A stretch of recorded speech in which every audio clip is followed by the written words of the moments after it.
Hi everybody and welcome back to Geektube Central and our Game of Thrones Season 6 reviews. And we're into episode 2 now, and holy shit, did I see that coming? No, I did not see that coming. Yes, we finally got Jon Snow back.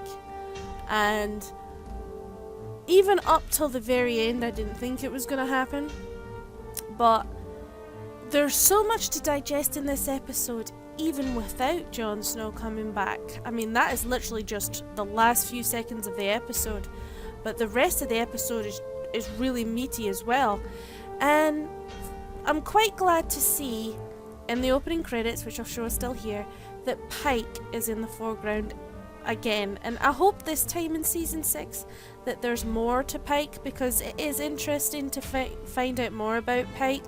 We just haven't seen enough of it so far. So we get straight into the episode and you see the Three-Eyed Raven, and this is Christopher Plummer being recast as the Three-Eyed Raven, and I finally get to see Bran back. And I remember thinking whilst watching it, it looks like he's hardwired, like this is the Weirwood Tree version of the Matrix. And obviously it's a Three-Eyed Raven who is showing Bran this vision from the past, and Bran is along for the ride. And so we get to see Winterfell as it was not so long ago, but with a young Ned and young Benjen Stark. And seeing them fight, it reminded me of the pilot episode where Ned and Catelyn are at the top watching Bran and stuff in the courtyard. And we get to see a young Lyanna as well, and seeing her riding a horse, it reminded me of, she looks so similar to Arya, I should say. And there's this really cool part, and you actually see a young Sir Roderick, who, by the way, I thought was a fantastic character in season 1, rest in peace. And there's a bit where Bran thinks that they're talking to him, and they look behind and they see a young Hodor. And then you find out his real name was Willis. And the even more shocking point is that he's actually talking. And Bran looks so happy to see it, and at one point he's like, I don't want to leave, and the Three-Eyed Raven pulls him out and he gets upset.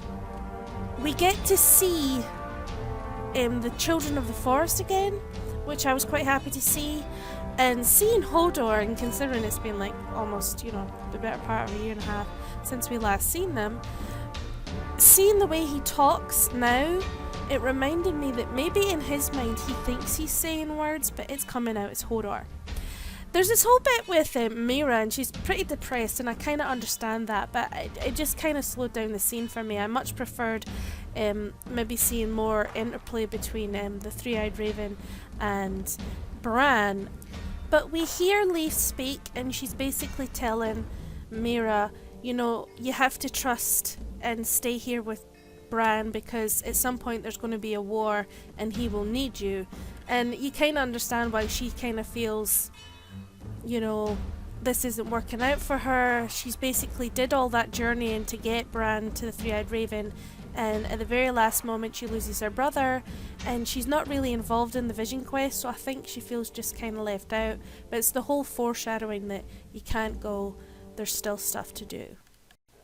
And so we're back at the wall, and Sir Alistair Thorne has came to the door, and he's like, right, it's time to make your decision. Are you coming out or not? And he's got all the brothers out in the courtyard, and they're all armed and ready.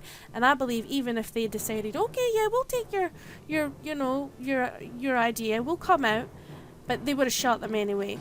And you can see Sir Davos is tooled up with Longclaw and Wolf, and everybody else is on the ready, because they know this just isn't going to end well. And you're kind of like, at this point, this is a bad time for all to go tits up. Sir Alistair's lost patience and he's banging down this door, but at the same time, the front gates of the castle is busted open, and this massive giant called 1-1 just totally comes in. And they're all on guard at first, and it looks like they're all going to fight. Wildling and Giant versus the traitorous Night's Watch, as you can see with Sir Alistair and Ollie. But then some idiot with a crossbow shoots 1-1 in the shoulder, and he's like, fuck this, and he just picks him up and slams him into the wall, and that ended it. As quick as it started, it just died flat in its ass. And Ed and Tormund come, and they quite rightly call out Sir Alistair, and Sir Alistair's calling him a traitor, but he can talk, and they end up taking them away. And it's you feel like, well, at least we don't need to worry about that. Now we just need to worry about what's happening with Jon. And the action was so good. I love anything to do with the giants in it. But what I love is you kind of wanted it to be more violent and to go a bit longer, but the fact is that one giant in himself managed to quell that whole traitorous rebellion anyway. So the end of this scene, from being so tense, it's a different kind of tense, and when you see Tormund's face, and that's why I took this still, he looks so sad, and he looks so surprised that, you know, that someone that was so good like that put his neck out for them, and he was betrayed by his own people, and he fought so hard to get the respect of the wildlings. It just goes to show you that there's a totally different sort of opinion there. I suppose when wildlings get your respect, it's more deep driven respect. It's harder to get, but it's, you know, it's kept much longer in what I think is my opinion. Into the capital, we see the zombie mountain actually attack this guy who was talking crap about Cersei.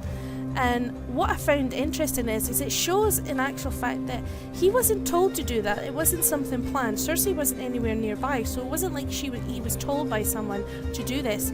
He automatically went into defense mode, like he's been brought up to be the dog of the Lannisters, you know, and he's done that, and I found that quite interesting. So he's not completely gone or in his own mind and everything. He isn't just a zombie that you point and he does things. And you can see that he's managing to hold back, as Cersei's managing to hold back when she's confronted by the Lannister guard telling her not to go to the Sept of Baelor. And you're kind of wanting her to show more zombie violence, and I suppose we're not going to see any of that this episode, but hopefully we will in the next few episodes. When we cut to the Sept of Baelor, we see Tommen. Now, I don't dislike Tommen, but he just seems a bit meh. He goes on about feeling guilty about not doing more for Marjorie and his mother, and that's the reason why he hasn't seen her. But the more interesting part is when Jaime is keeping guard over Myrcella and the High Sparrow comes in and they start to talk about, you know, why the eyes are put on the dead person's face and how it's to open up their eyes to their new life in death. But he starts to talk about fear. And Jaime's obviously aggravated by him there, and he's pissed off at what happened to Cersei with her shame walk. And the High Sparrow makes this sort of play that I'm not afraid to die, you know, like you know, I'm a bit afraid to die, but I'm not overly afraid.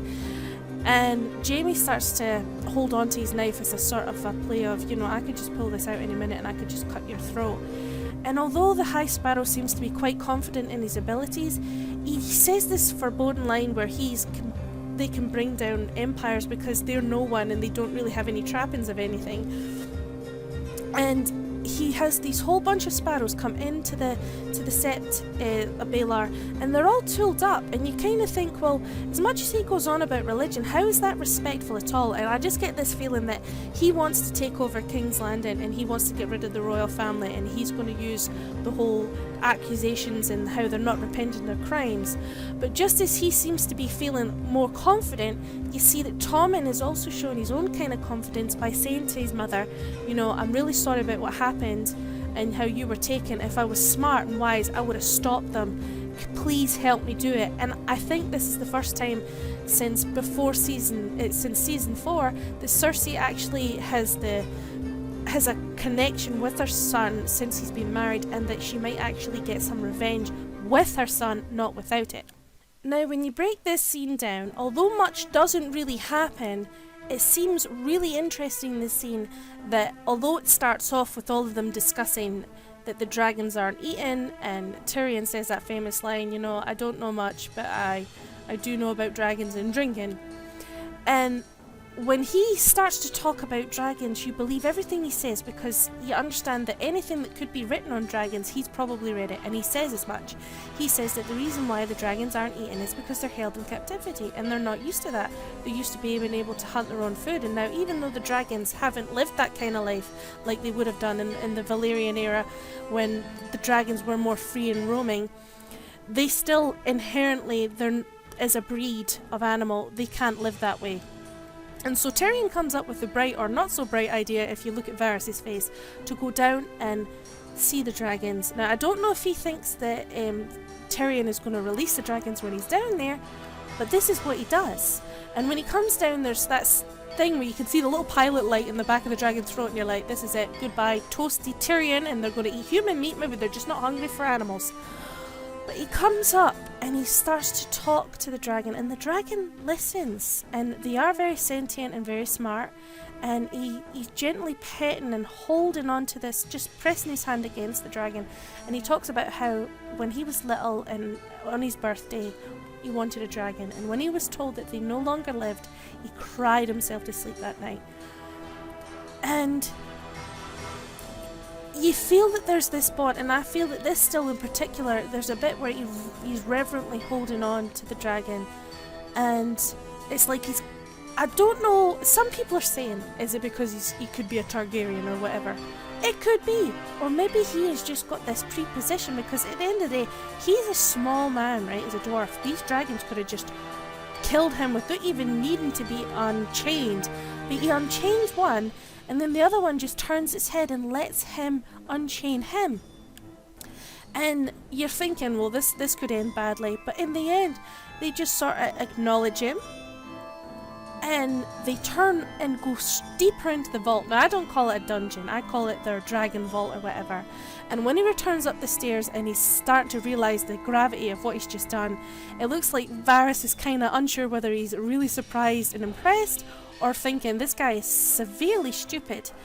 And it also looks like even Varys is starting to think, you know, maybe there's more to him than just a really smart mind and a little body. There's something in this man, and this is sort of an awakening of how useful he can be even when Dany's not there to control the dragons or be with her dragons. And you're thinking, well, at least someone is smart enough to realise that they can't just be chained up there, and if they're starting to suffer, you've got to do something about it. And Tyrion risked his own life to do that, and that is mega props.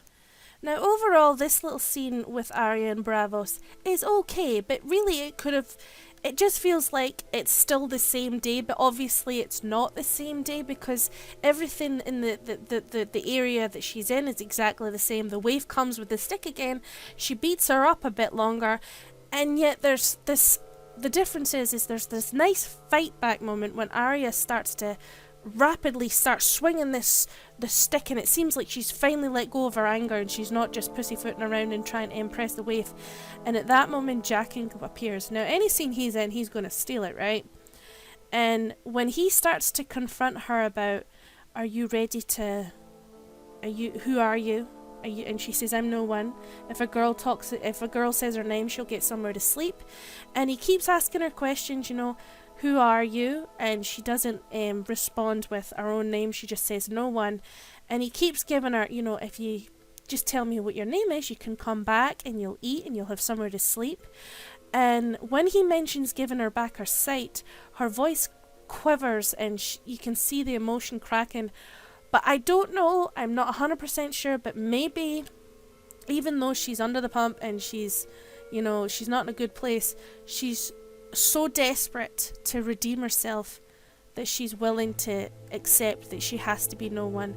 Now the thing is I don't want her to stay no one. I kind of want her to learn all these skills, become super badass, and then leave and go back and get revenge. But for her to get the skills, she has to be no one. And I'm not sure if she's ready to shake off Arya Stark, but I think she's more there now than she ever was last season. And here we are at a game-changing moment in the episode, and probably indeed the whole series, where we see what happens when a boy is born to Roose Bolton.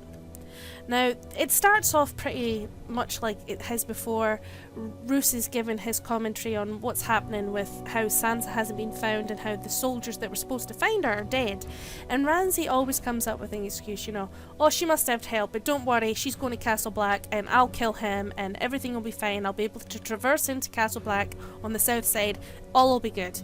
And the father, Roose, who not as the greatest character or the nicest person you could like, he at least says, you know, that's stupid. If you kill him, the rest of the north are going to turn against us. And just when you're trying to digest that, because it seems kind of like the same kind of quandary that they have between them, they both kind of fight on what way to do things. And just when you think you know what's going to happen, then all of a sudden you find out from Maester Wilkin, who's in the background, he says Maldas gave birth and it's a boy. And he's a really healthy boy and he's got beautiful red cheeks.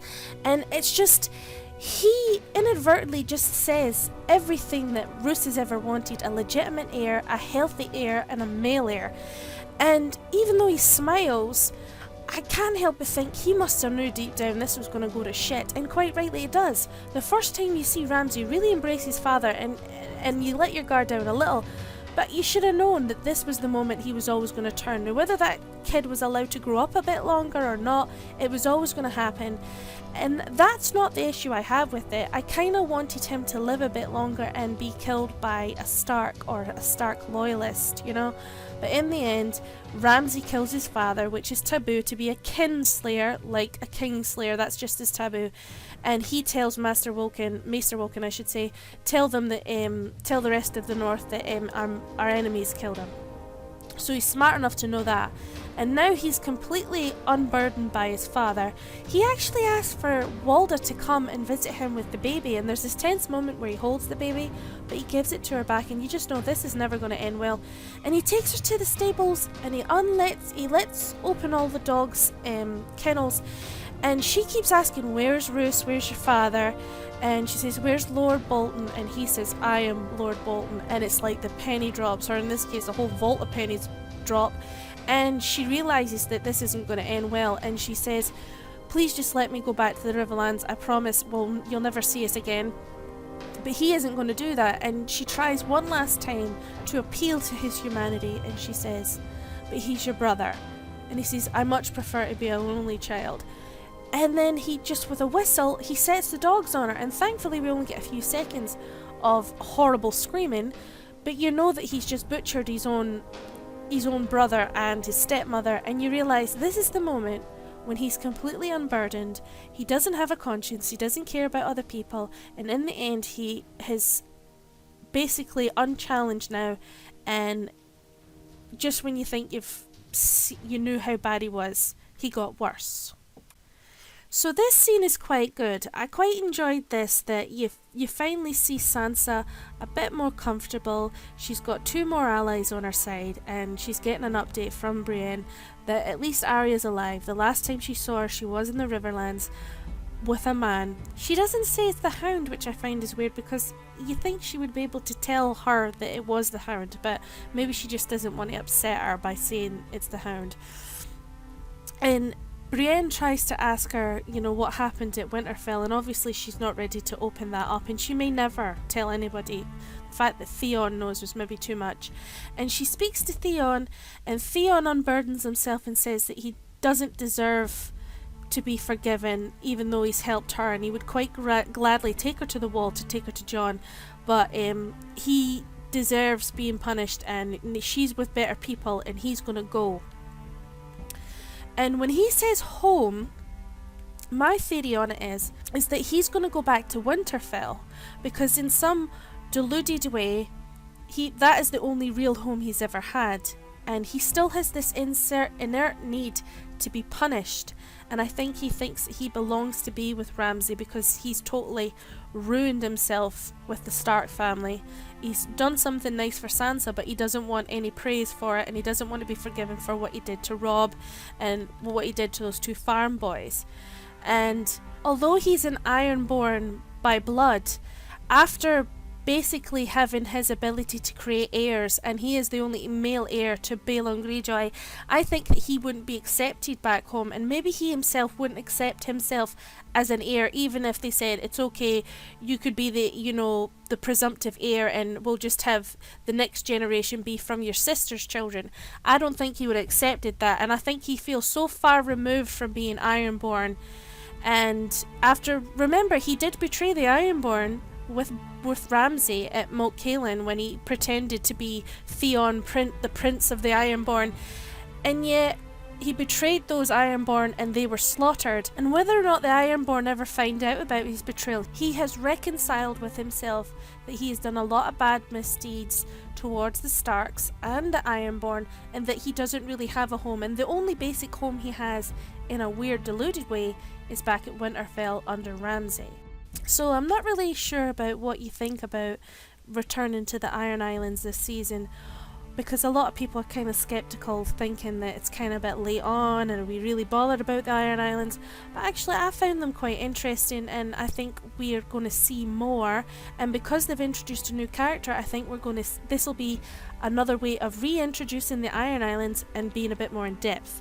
Now the interesting part about this scene with Yara and her father Balon is Balon mentions the fact that there was supposed to be this war of the Five Kings and he's the only king left, and even though he's lost his last stronghold on the mainland, he is still willing to fight for it, and Yara isn't. And they have this little barney about, you know, you should just listen to me, and I'm the ruler, and when you're ruler you can do what you want. And it turns out to be the best kind of foreshadowing, because he comes across this bridge in a really bad storm, and you're thinking this guy's going to slip any minute and he's going to be the last king and he's going to die here. And he encounters someone on the bridge, and it turns out to be his own brother Euron. And when Euron's character says, "You're looking old, brother, and it's time for someone else to rule," I took it as this is the real way for the show to bring the Iron Islands back to the fore under someone else, because I don't think Balon really made an impact, and as it stands, Balon's going to make an impact. He's going to hit the bottom of the rocks. So Euron doesn't hang around, so obviously he just wanted him dead and out the way, and he's left the area. And I was really interested in seeing how Balon was treated as king and how his funeral rites were going, and they wrap his face up in seaweed and they put him in some sort of flotilla-like device, and he's going to be taken out by obviously his daughter and a few other people, and his own brother, who is Aeron Greyjoy, who is a drowned man and a priest.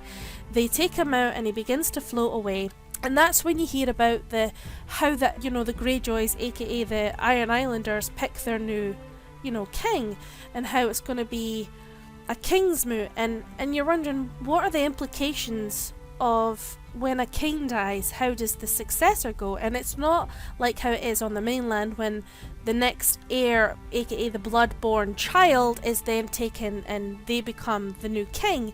In this case, it's all the captains, those who are captains of their own ship, get to put their name forward to be chosen as the new king, and obviously that means that Yara has to fight for her position to be the next ruler of the Iron Islands. And even though it's her uncle, he even says, "Oh, you might be the first woman to rule the Iron Islands, but you might not." So she's got an uphill battle to climb, and although we've seen some good stuff from Yara, it doesn't automatically mean she's the right person or is going to be the right person to rule the Iron Islands now that Balon is dead. And the moment we've all been waiting for, the final scene of the episode, where now that they have removed one obstacle, being the threat from the rebellious mutineers of the Night's Watch, Sir Braavos, who has never been Melisandre's fan in the slightest, you kind of see it from his angle, and I kind of suspected he was going to come and ask her.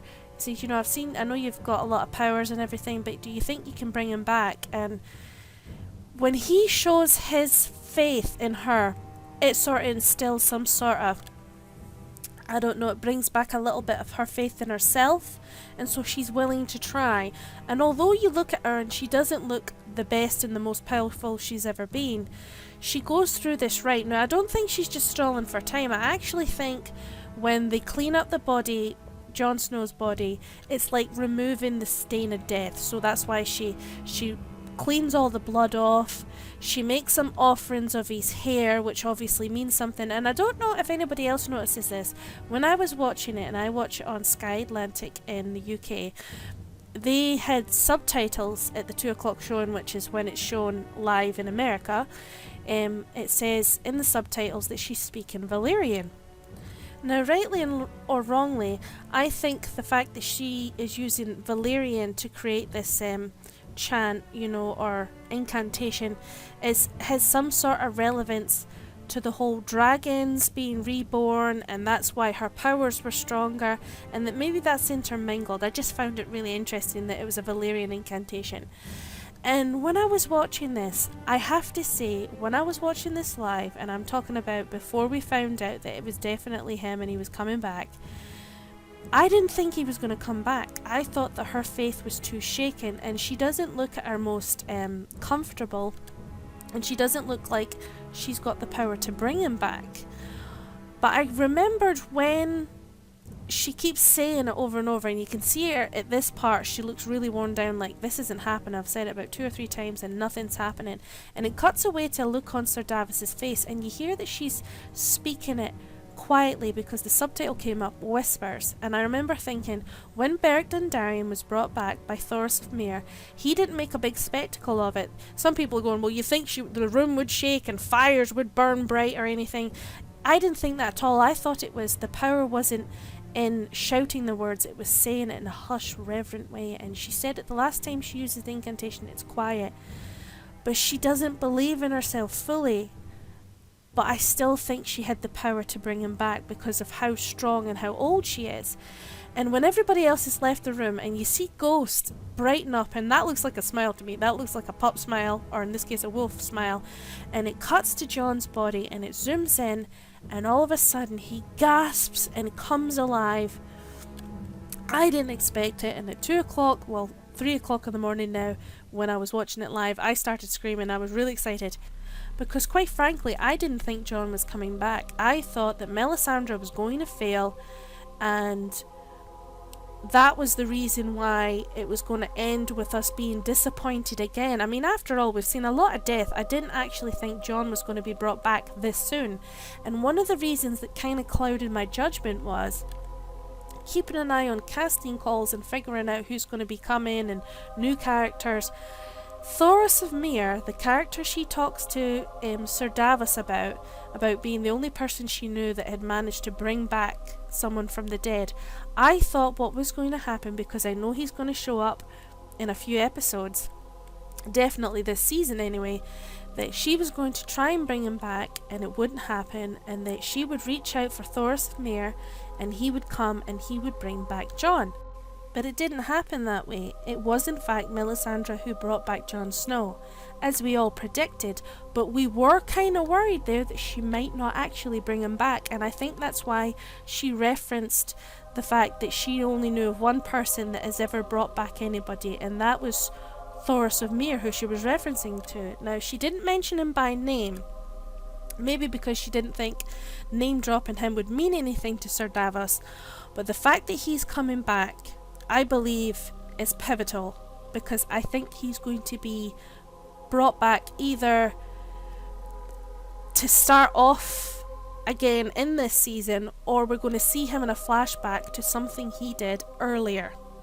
Because in the book, something happens to a character, and yeah, it hasn't happened in the TV show. Now, normally I would let that go because certain things happen in the book. Like, for example, Jojen Reed is not dead in the books. He's very weak and on the point that he could die at some point, but he is not dead. They killed Barristan Selmy last season, but one character who they have neglected has been Catelyn Stark. Now, everybody's heard about the Lady Stoneheart storyline, and considering the fact that Thoros of Myr is coming back this season, they are casting for more Brothers Without Banners, and there's this whole apparently talk of ropes. Now, that relates to the Lady Stoneheart storyline, but I also deeply believe, regardless, that her storyline has to happen because she is a Stark and she's a pivotal character. She's just not some, like, I mean, I know Balon Greyjoy is a character, but he isn't important, and he's never been portrayed as being an important character in the show,